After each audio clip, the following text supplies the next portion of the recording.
Well, folks, we finally got it. We finally got one of the best horror movies of 2025 so far, and which will definitely end up in a lot of people, or majority of people's, top 10s horror list at the end of this year with Ryan Coogler's new movie, Sinners. Sinners tells a story of two brothers who go back to their hometown in Mississippi to open up a jute. And this movie was set in 1932. It is set in 1932. And for those who really don't like those type of movies, I personally don't like movies that are set back in time like that. Those are not really my thing. This one completely surprised me, and I really did enjoy it. Even though timepiece movies don't really work for me, this one completely worked for me and met my expectations beyond belief. And I cannot find anything negative to say about this movie personally, like a lot of other people probably have. But without further ado, let's talk about some pros of Sinners. Like a lot of people have been saying online, this movie is extremely well acted. It is shot beautifully, and there's a lot of use of music in this movie, and I really like the use of music in this movie, and especially some scenes with shots where Preacher Boy, one of the characters, is playing music, and you see cultures of past and future all around kind of dancing, and I really like that they did that. I also thought that was a really cool shot too, the way they just used that. And I also like that it kind of goes to IMAX. So this is what you want to see in IMAX, I would say. How it just changes shot. I really like that they did that too. I think that was really cool.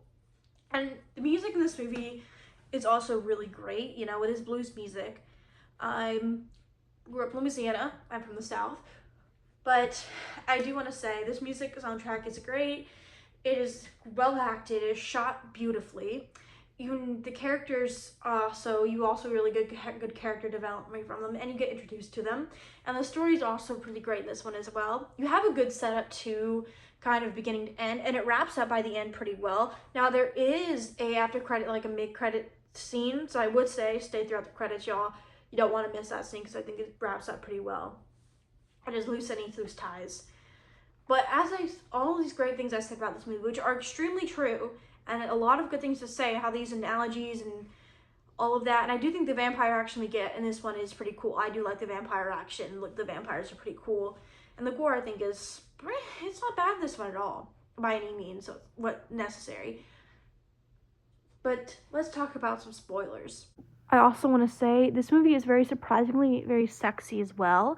And I did not expect this movie to be sexy at all, but it is a very sexy movie, and definitely utilize that a lot. Your spoiler warning for those who have not seen it. As great as this excellent movie is, it does take a while to get to the vampire action, which I personally did not mind because this movie was a great surprise for me and definitely deserves its runtime. It definitely does take a good time to get there.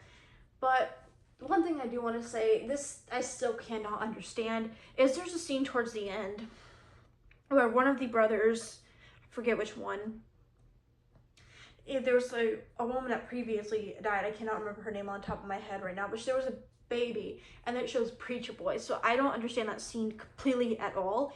I don't know if it's trying to say that Preacher Boy was that guy's son, or Preacher Boy was following his footsteps, or I don't understand what that scene was or what it was trying to say whatsoever. And I still do not completely understand that scene. And I feel like a lot of people could understand that.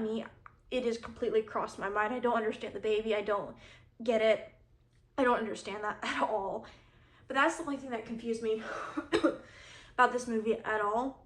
Because it was an excellent movie overall. And I think definitely deserves the praise that it is getting. And the end, especially with, towards the end, again, I know the brother, I can't remember the brother's name. But, like, when he's waiting for the clan after killing all the vampires. And it's just like, and he takes all the clan out. That was a great scene. I thought it was going to end there, but I'm really glad we got our end sequence. And speaking of the end sequence, I like how they use kind of freedom in this well, because this was set in 1932, and Black people were not treated right at all in 1932. And I really think that does show really well in this movie as well, and how freedom is a topic, and kind of how these analogies throughout this movie. I think it's a really great, well-done movie that's just so much more than just a vampire movie to the surface, which is great. It's an awesome that it does that. And I didn't catch all of things going on in this movie, I'm not gonna lie. There's still things that I'm like, oh, or catching on to later on, or completely forgot. I'm like, okay, that's what that means. The baby thing, still cannot wrap my head around that, of what that's trying to say. If anyone knows, please comment down below because I genuinely can't understand what that's trying to say or what that means. But overall, I do want to say for this section, I really did want to say this was a great movie. So this is kind of a little bit it for spoilers. It's not much because I think if you see the movie, there's a lot to be talked about, but I don't fully understand all of what's going on in this movie. There's still stuff I'm thinking about this movie as well, but it is a great movie. So without further ado, this movie was excellent. I would recommend seeing it in IMAX and paying the money to go see this one in theaters. I highly recommend it. And this was also, positively, I can say this, one of the more full theaters experiences I've had. Because there have been theater experiences where like only a few people. This is one of the more full theaters, and I'm so happy that this movie definitely deserves that. So overall, excellent movie, a perfect 10 out of 10 for me, and probably one of the best of the year so far. I don't know what's going to come, but it's going to be hard to beat Sinners. So without further ado, let me know if you guys saw Sinners. Did you like it? Did you not like it? What'd you think of it, and what'd you make of the movie? Comment down below, and I'll see you guys soon with a brand new video.